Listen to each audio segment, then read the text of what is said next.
Well, let's move to the UK now. And the opposition Labour Party says it's experienced, quote, a sophisticated and large-scale cyber attack on its digital systems. Well, Alex and the Cube team have been following that story.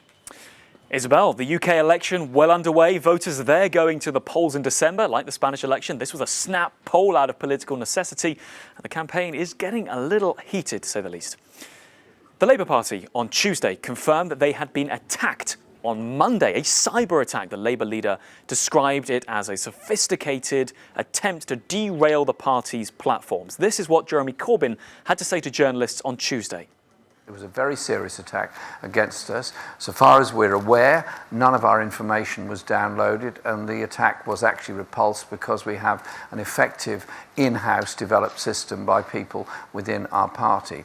But if this is a sign of things to come in this election, I feel very nervous about it all, because a cyber attack against a political party in an election is suspicious and something one is very worried about.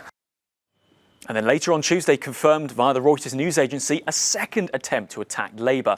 But one thing that is important, we reached out to and got a statement from the National Cyber Security Centre in the UK, who investigated this attack. And while initially it was described as highly sophisticated, it was in fact a DDoS attack. Let me just put that in plain English for you. That is a distributed denial of service attack. That basically means that there's an attempt like this wave here to overwhelm a website and effectively to push it offline through the sheer volume of traffic. That is normally, on the scale of cyber attacks, considered to be less sophisticated, more like internet vandalism, if you like. Well, it was unsuccessful, as indeed was the second, despite the Labour Party reporting these as being big influences. They did say they were able to contain the damage. And then finally, let me just bring you down here. It's unclear who's behind this, but it would seem a lot of people on Twitter suggesting it's unlikely to be a state actor due to the lack of sophistication, but it isn't clear who is behind this. Nonetheless, while people are perhaps playing down the significance of the attack in terms of its technical abilities, it is important to note that many people saying this,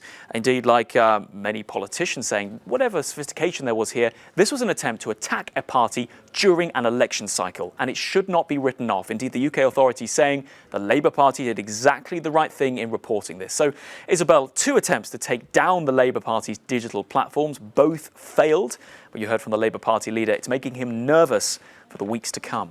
OK, well, Alex and the Cube team, a lot to discuss there, and that's what we're going to be carrying on doing.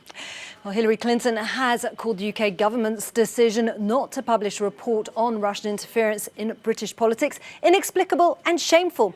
Well, Downing Street has delayed signing off on its release until after the December 12th election. Well, Boris Johnson has come under increasing pressure to publish the 50-page dossier compiled by the Parliament's Intelligence and Security Committee. It's thought to contain allegations of Russian attempts to interfere in both the EU referendum and the 2017 general election. Despite being cleared for publication by Britain's security services, the Prime Minister has not given the green light for its release, insisting the proper process must be followed. Well, for more on the cyber attacks on the Labour Party, as well as this renewed focus on Russian election interference, I'm joined from London by Lewis Henderson, Vice President of Threat Intelligence at Glasswall Solutions. Ms. Henderson, thanks so much for joining us on the programme. Well, we were just hearing from Alex behind me there about two cyber attacks against the Labour Party. Tell me, just how vulnerable is this UK election? I think from what we've seen, and certainly there's been lots of speculation about these types of attacks, but essentially what we're seeing is that the low level of sophistication, as we're describing it in cybersecurity industry, shows that someone with low level skills who's motivated to disrupt can actually achieve that as well. So it's become very, very clear. And certainly those of us that have an eye on cyber and the political process, I think the coming weeks are going to prove interesting if we see repeated attempts to sort of disrupt this political process and disrupt party platforms. How disruptive can it be, though? Well, very. I mean, the last large-scale attack that we saw like this was probably TalkTalk back in about 2015. But the interesting thing about that attack is that they used this large-scale disruptive type of attack to actually use it as a diversionary tactic. But from what we've seen, and from this one, what we've seen from the NCSE, and the Labour Party themselves, very, very quick to address the fact that there's been no sort of data breach. Shows that these attacks can be extremely disruptive, and they're more than a nuisance. And especially, like I said, if we see repeated sort of patterns of this, although we are saying it's not sophisticated and it's not sort of nation state driven, it will be certainly very interesting if we see these attacks sort of repeated, and not just on the Labour Party. So you say this isn't nation state driven. So what clues would you have as to who might be behind this latest attack against the Labour Party?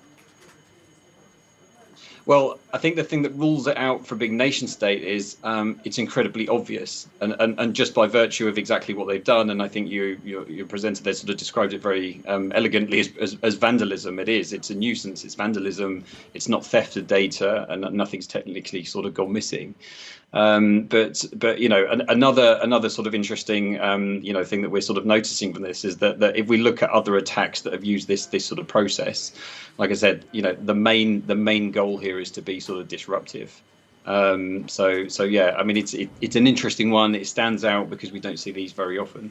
But I think the thing that makes it topical, obviously, is during an election. And of course, that's going to stand out as something quite interesting for us to look at.